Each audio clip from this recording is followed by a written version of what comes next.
game on BOE, like they just haven't had the overall control on a battleground once throughout 3 games so far. I have a weird feeling that I feel like KSV is going to dominate this one harder than all the other ones, but just with the amount of control that they can kind of provide, even though it is a game that kind of stalls out and slows out. I feel like with some of the calculation we saw from them on the Sky Temple, again, minus that kind of weird limbo with the night camps that we see from them, I feel like they really showed that they have, I don't want to say return to old form, but are showing signs of it. And I expect them to kind of execute once again here on Towers of Doom. Maiev let through, guys. Yep, and it's not first picks. Yeah. Genji, as always. No way you don't let it through. I mean, not only have you given Maiev, you know, left it open, but you've given it to KSV Black. You've given it to Rich, who's self-proclaimed best Maiev in the world. He's played it so much on stream. He's played it in Hero League. He might have the highest win rate of Maiev in you know, just Hero League games in Korea of any player. He's already shown it once. He's been fantastic on the hero, and is also, you know, I know it was kind of the community outcries. We need Maiev to shut down these high mobility heroes like Genji, but in fact he does. If he can hit Genji, you know, shut down the mobility quite hard. And now you've left it open. You've picked the Genji. You've got to grab Uther here if you're Tempest, but I feel like we've seen this before. This Genji priority into Uther. We saw it on BOE. This time Anubarak's ban. They don't even have that. Well, this seems like a rough road to be walking down for Tempest. The rough road, I think, starts with Sign, right? And his hero pool was 4 heroes coming into this: Anubarak, ETC, Murd, and Tyrael. Tyrael's been banned out. They have not picked one up. And traditionally, I said this yesterday, and what we saw in the Western Clash was Johanna was kind of that natural counter, using Iron Skin to casually walk away from those tethers coming in from Maiev. Sign, historically, when we looked at him hero pool-wise, was always up and down. It seems like he's kind of been in his, I guess, his best form since his old MVP Black days. And I really wonder, is he willing to commit to a safe Johanna style? There was moments where he was willing to play it even in kind of that old form, but by no means would I look at that and go, one of Sign's best heroes, especially in the like warrior frontline role. It just doesn't feel like he can do as much as compared to Tiss, for instance. I feel like Tiss has displayed consistently how well they can just use the Condemn to make sure they gain a lot of value. So I agree with you on a lot of what you just said. It just feels it's going to be difficult here, because also in the interview when we talked to Sign, and he actually kind of accented, he felt like the meta complemented his hero pool, right? Which I think only kind of shows that this is something contributing to the success here of Tempest. But more than anything, honestly, I feel like it's just KSV a bit waking up. Again, Tempest has been too dependent, in my opinion, on their comfort picks, and I've been amazed at how successful they've been with it. And right now, it's the first time that anybody has made them look mortal. And again, I mean, KSV Black was also the team to make, you know, Roll20 look mortal when they had that overly synergistic composition. They just need maybe enough time to be able to figure out how to break it down. If I'm KSV, I'm taking the Anubarak here, taking it away. Anubarak would be kind of that secondary counter because he's got the Unstoppable on his Burrow charge. You take that away from that, and you use that as a counter towards the potential Uther, and you get some follow-up CC. Well, in this case, Anubarak is banned, of course, but it would totally fit the... I knew that. I was totally testing you. Yeah. It would totally fit the comp, though. It would make a lot of sense. Instead, they're going to go with, obviously, the Garrosh here. There's a lot of ways you can wreck somebody in the early game with what KSV Black has done. Look at the Concussive Mine, the Silence, the Toss. If anyone steps over the line of the range of any of these abilities, they're going to get destroyed. Maiev is going to have a pull. This early game is going to be so powerful for KSV Black. So now I think Tempest needs to look towards something that scales better into the late game. Maybe the Greymane is a safe pick here. You can at least control camps. You can avoid the format. You can avoid, you know, pick potential that KSV Black has here. But if you go into something safer, like the Tychus, for example, I think you're going to have a bad time. You need something that has at least some semblance of camp control to control the Sappers, or else KSV Black is going to have a strong early game. That early game is going to give them control of the Sappers, and I don't think this is it. Thrall, I don't think this is it. Their range damage is severely lacking here. What? Just full dive? I mean, lacking or non-existent? I was going to say, well, technically Genji's a ranged character. Thrall is a ranged assassin with Crash Lightning. I mean, he feels that way, that's for sure. I mean, that is kind of a late game pick, and you know, to some instances, Thrall's damage is going to really scale up later on. He gets to level 16 as well. He's going to be a force to be reckoned with. But will it be too late by that time?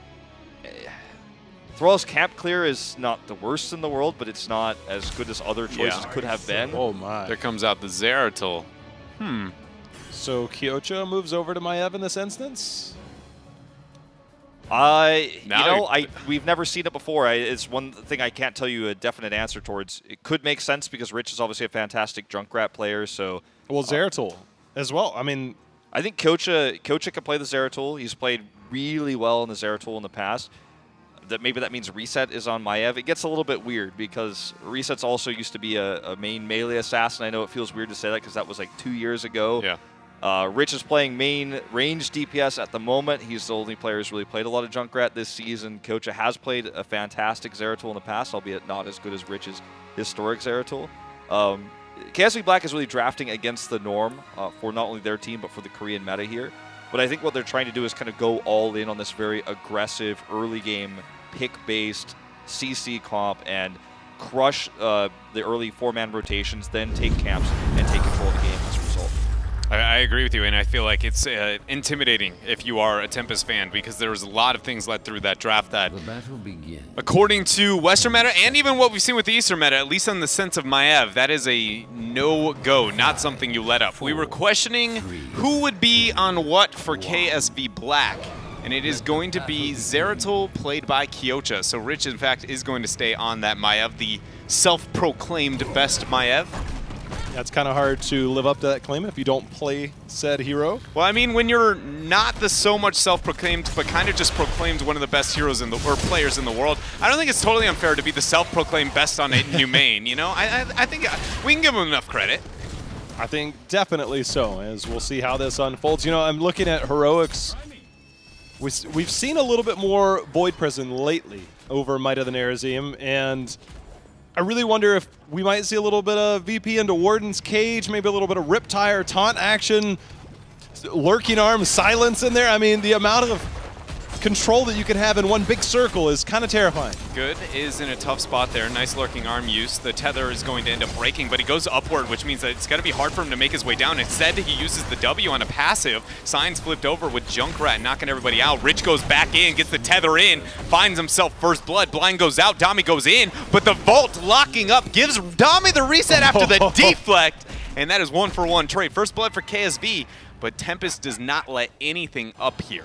Yeah, that was a little bit of exciting fight here as we're just 1 minute into the game. So Jay, we saw a lot of Thrall in Western Clash, right? And everybody was giving me a little bit of, you know, kind of harassment because I was just like, Sunder, man, Sunder feels good. It is the way to go. And we saw it once already here, and it was not successful, or actually it was successful on BOE. But in this composition specifically, into Maevs, Sunder is the best. I don't want to say the best. It is one of the best counter initiation spells in the game. Before, when it was relevant, it was meta. That was without the cast time, or with the cast time problems. It was still legendary at stopping initiation all-in clumping compositions, which is a little bit of what we see with KSV in their composition. But even since the changes, it gets far, far better with the lack of ability to get the interrupt is likely to get the Sunder off. And that's something that I want to know if that is the direction they go, or are they going to rely on the slow, long sustain. But Johanna in the front line to deal with the Warden's Cage, Condemn and Asunder is one of the hardest hitting, you know, like setups for Asunder in the entire game. And so I'd really like to see Tempest commit to that, and I feel like they might have an opportunity to deal with this all-in comp that KSV has. If they can bring that in, are we still going to be looking at a Last Rites or Tormented Souls? Because it seems like both of them could get pretty decent value against this composition of KSV. I think it's going to be a Last Rites, mainly because the single target bursts, you don't want to risk the AoE spread damage and not having the opportunity to get an execution. I do think it better preps the Malthael, but I do like the all-inning, especially into a Stukov support. There's a lot of vulnerable targets. You know what else is vulnerable? Uther there, as he is going to be silenced with a nice placed lurking arm from Sake, and an immediate altar spawn is going to allow that channel. Zeratul claims the top right, and so it's going to be 2 altars for 1 in favor of KSV.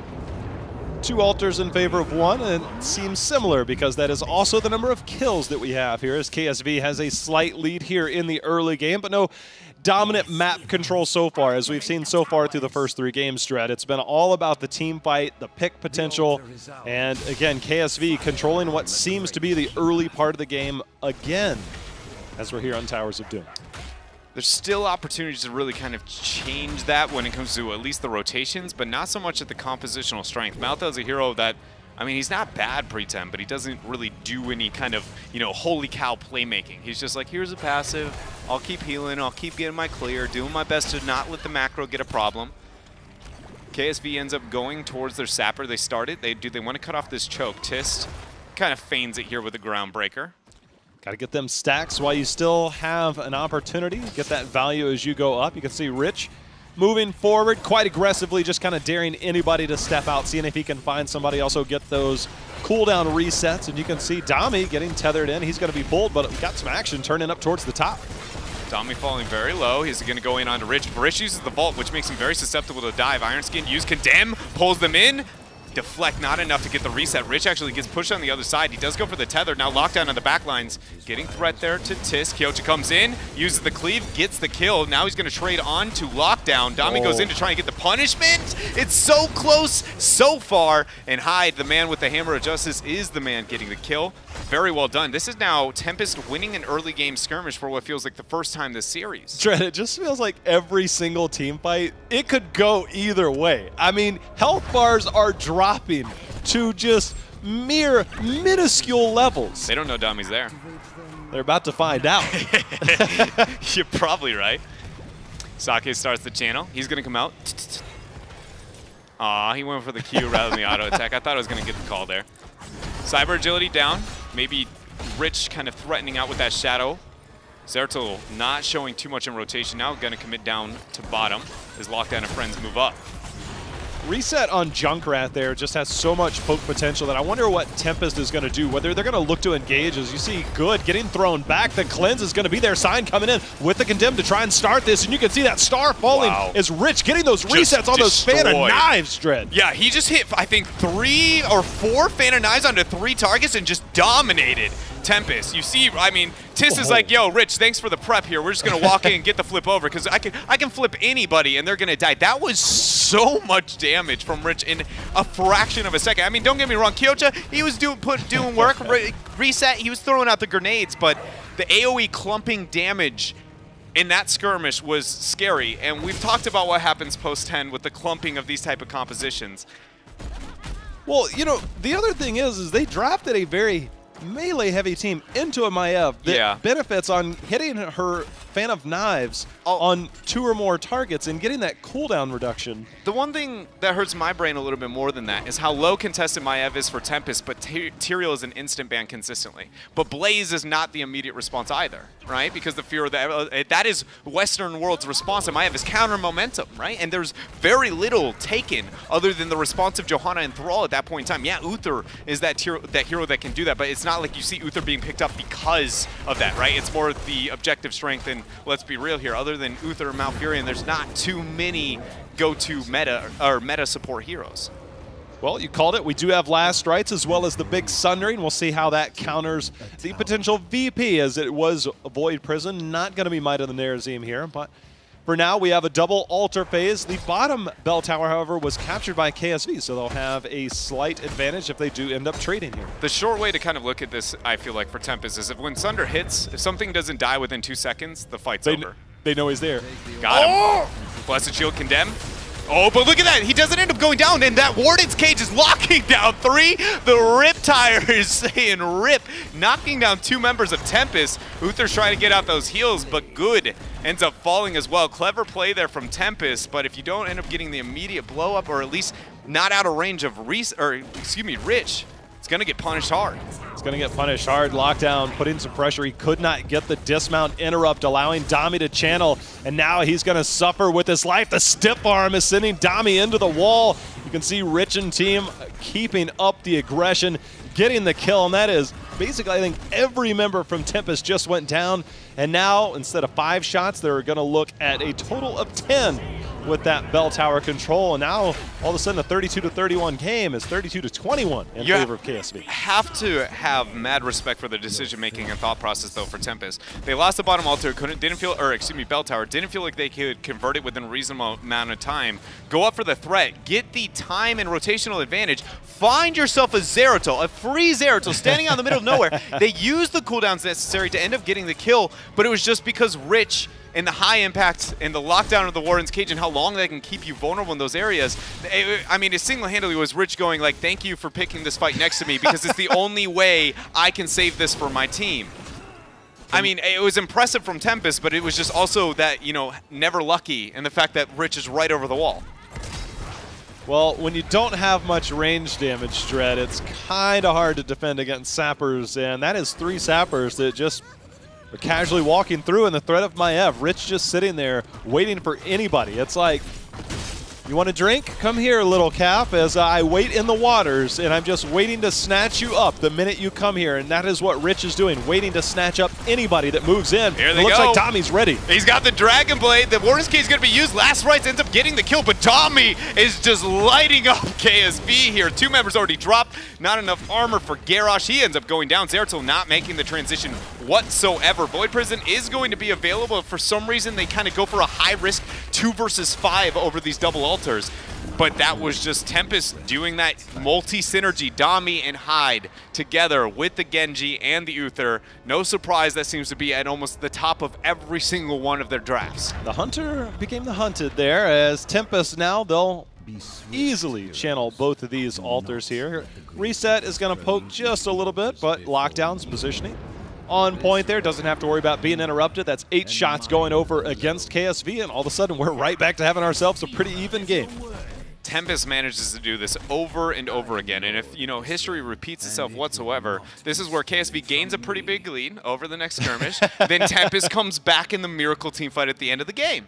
So you're saying you've seen this before? I feel like I have. Not so much on this map or in this case, but it does seem to be the tone of Tempest in a majority of the games, especially when they have a successful team fight in the mid-game where they catch KSV off black. Every time that happens, the game very suddenly becomes very... like, it's almost like Tempest needs to prove to themselves they have a shot, and then suddenly they're like, nah, we got this. We have the opportunity to turn. Oh, there's the Warden Cage, but there's the Sunder in return, and now the damage is coming down. Rich putting the pressure on as Thrall goes down on the backside. Dread, we've got the VP, but 2 members of Tempest already down. Yeah, Divine Shield is going to be there and stalled out by the Void Prison. Good, doing his best to hold on is he got those Uther heals, but he is going to drop. Dami's going to drop. Johanna is the only one to survive. And that is KSV Black. Just, I mean, really, have we seen a team fight that isn't just one team at least 4 to 5 kills and 0 on the other side? Dread, I do have a question for you. There's movies out there I love to watch. Yeah, man. The rewatchability is there. Okay. And we said that we've seen a lot of this before from these teams. Speaking of, we've seen this before. We've seen a lot of deaths so far, and there's going to be another one. A sign goes down. The rewatchability factor of this series and these games, I am more than okay with it. But just, it's like that movie you tune in, it's like a Saturday night, it's like, dude, there's nothing to watch. I've seen this movie before. I'm cool with watching it again. This is definitely the game, the series. That was my Happy Gilmore. You know, that was my go-to when I was a little Dread. Boss picked up here. Boss picked up here for KSV, sending 4 more shots to the core. Now putting it down to 14. Uther trying to get the channel down below, but Junkrat's going to get that interrupt. Zeratul starts the top left. 4 shots due to that top right altar picked up. Genji gets that interrupt. So a man advantage on the top half for KSV. Opposite here for Tempest down on bottom. Right here, they're getting those shots. They're just trying to tap them in. Right now, just tap them in. Give it a little tappy. Nice throw, knock up, taunt, oh damage is there. Thrall is out before he can even get that Sunder. Now Rich gets the tether, Rip Tire's used, but the Divine Shield, the last rights onto Tis, sets him pretty low, and they're going to commit to this fight. They're committing to the fight, and Rich trying to find a way to end it as he's on that front side, putting the damage onto Good and pushing back the members of Tempest. Genji will not make it down here in time, but the Warden's Cage is out. It's going to keep Sign locked in for the moment. He is not going to be able to walk away from this, and they find themselves Good as well. And the lurking arm is there immediately after tether. Dami comes back in with a swift strike there after capturing that top left altar. In case you're wondering, you know, where did my Genji go? A majority of that, it was because of the map objective towards the top half, but very successful skirmishes here for KSV. Convert over to that bell tower. That's now going to secure 5 more shots. The core falls down to 5. The sappers down below, we talked about how difficult that is to defend. That will only be 3. If they can double stack that, they might be able to find a win condition here, but without their own rezzing anytime soon, I believe, they cannot do so, at least not yet. You know, sometimes we have seen some of these matches play out, especially looking back at the Western Clash. You have, and we actually saw it just yesterday, the Tyrael factor, the Uther factor of, hey, we can kind of just instantly keep somebody from being interrupted, channel this down. You've got Void Prison, which is kind of the opposite, but the same, is that if you find yourself in a position, you just lock the other team out, get a channel. We'll see if they have that opportunity as we are quickly approaching level 20 here for KSV, and they are now only 4 shots away, which at this point would be 1 altar channel to end this game. I'm trying to figure out if there's anything that I can clearly see of a rotation or decision making to really kind of stop this for Tempest. And to be honest, with the lack of macro selection within these compositions, it is kind of like when you start losing the fights, if you can't win them, you really have no other opportunity remaining, right? It's kind of why some people would argue what is the better way to draft, right? Macro is dependent in every single game no matter what, whereas winning the team fight is not always going to be the win condition. Don't really know where I fall on that side of the argument, but at this point, not really going to matter. Sappers making it to the wall of death. Sign, he moves up. Condemn 1. It's going to drop. Good, throws out the curtain. Tis moves up for the groundbreaker, gets the flip, taunt, cleanse, already going to be used. 3-man Void. Where's the Sunder? The Sunder isn't going to come in. You can see the positioning for lockdown. He gets it. He nails it, but there's the pull back in. The Warden's cage directly into the silence. 3, 4 members down. Will it be 5? And that it does not matter, Dreadnought, as they will just instantly flip him back in. This is all for show because KSV Black gets the 5-man team wipe, and they are going to get the series victory here over Tempest. Very impressive play here from KSV. This game, you know, not letting go of that control like we saw in some of the others, giving us a nice show here on how far they can make it into the base of Tempest. Something I think Rich has really enjoyed doing since about a year and a half ago on Chen. Remember, he loves diving in the wall of death. He did it yesterday, and he actually died doing it. You know, ruining his KDA. It's clearly what matters most in these games. But either way, all for show. But Dread, despite Tempest picking up a game, KSV comes out 3rd seed coming into this tournament. Role swaps in the final week of HGC, and they might not have been looked at as the favorites, and we are still very early into this tournament. But this is a major statement, right? It very much is. It does feel like KSV is kind of just... It feels like they were like, you know what, we're double world champions here, 3-time international, got legitimately more titles than anybody else has ever been able to claim. We'll just take a mini, we can calm down. HGC Korea, 3rd tier, and then this like Eastern Clash time to go back international level play, coming guns blazing. They look good. I don't want to say the best they ever have because, I mean, that's a pretty bold statement, but they do look, I'd say, you know, near 85, 90%. Like they're very much at the impressive level. And to be honest with you, I'm pleasantly surprised to see Tempest getting punished. I've been as amazed that they have been able to be as successful as they have been within their own region. Granted, this is only KSV that has been able to make them even look mortal so far. But I will say it's a pleasant surprise, at least from my perspective. They're kind of reforming, at least my understanding of competitive Heroes of the Storm. Because Tempest, I'm not kidding, they're a huge outlier in some of the trends and success that they have. It has been pretty remarkable what we've seen from them. Even Sign said, hey, you know, it feels good to be coming in at the top. But KSV has other things in mind. Speaking of things in mind, we've got Wolf over there to talk to our winners of KSV. Let's hear what they have to say. Hello guys, my name is Wolf.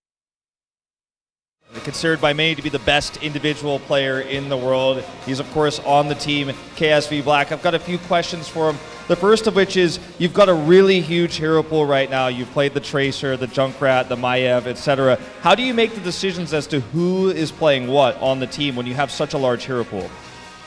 우선 리치 선수 승리를 축하드리고요. 리치 선수 정말 많은 영웅들을 플레이를 하고 있는데 뭐 정크렛이라던가 마이에브 그리고 이제 트레이서 같은 영웅들을 많이 플레이하고 있는데 그런 리치 선수가 플레이하는 영웅들을 어떻게 결정을 하게 되나요? 보통 영웅 뱀픽이 끝나고 나서 한 조합에서 딜을 누가 많이 넣냐에 따라서 딜을 많이 넣을 수 있는 영웅을 제가 하는 편이에요. So after doing the ban pick phase, we are going to make a decision who is going to be a huge dealer. So I'm going to prefer to play the best dealer in the game. Okay, so kind of putting the priority on damage then in those cases. My next question is, you picked an unusual map, Volskaya. You didn't bring a traditional solo laner to the game, and you drafted Tastar, who almost sees no play in Korea right now. Can you talk a little bit more about the strategy on Volskaya? 첫 번째 볼스카야 맵에 대해서 질문을 드리고 싶은데요. 그 볼스카야 맵이 그 HGC에서 잘 나오진 않는데 그 KSV에서 선택을 했어요. 그리고 이제 KSV가 한 선택은 그 솔로 레인이 없는 테사다를 선택하게 되었는데 그것에 대해서 좀 더 자세히 말씀해 줄 수 있나요? 일단은 볼스카야를 선택하게 된 계기는 상대에게 겐지를 줬을 때 그나마 힘이 약한 맵이라서 골랐고요. 솔로 레인을 안 뽑은 거는 정크렛이 아니 폴스타트가 라인을 볼 수 있기 때문에 저희가 위에서 4명만 잘하면 이긴다는 생각으로 그렇게 뽑았어요. There are two factors we picked the Bolskaya. First one is it can be a counter man for the Genji pick, and second one is the first time he can be a solo lane, and so we can have a good team fight with 4 heroes, and Bolskaya he can control the lane. Okay, that makes sense. My last question is, you've defeated the #1 seed from Korea, Tempest. It was a pretty dominant series for KSV Black. Do you now feel like you are the strongest Korean team in this tournament? 이제 그 템페스트라는 HGKR에서 가장 강력한 상대를 꺾게 되었는데요. 이제 다시 KSV 블랙이 한국에서 가장 강한 팀으로 돌아왔다고 생각을 하시나요? 아직은 시기상조인 것 같고 이 말 맞나? 어쨌든 그 일단은 우승을 해야 그런 얘기를 할 수 있기 때문에 그때 돼서 얘기하겠습니다. I think it's too early to say we can best team in Korea, and I think we can reclaim it again when he won this tournament. Okay, well, thank you very much, Rich from KSV Black. That is going to do it, guys, for our interview here. We're going to take a short commercial break before we go into the next series, so we'll see you in a little bit.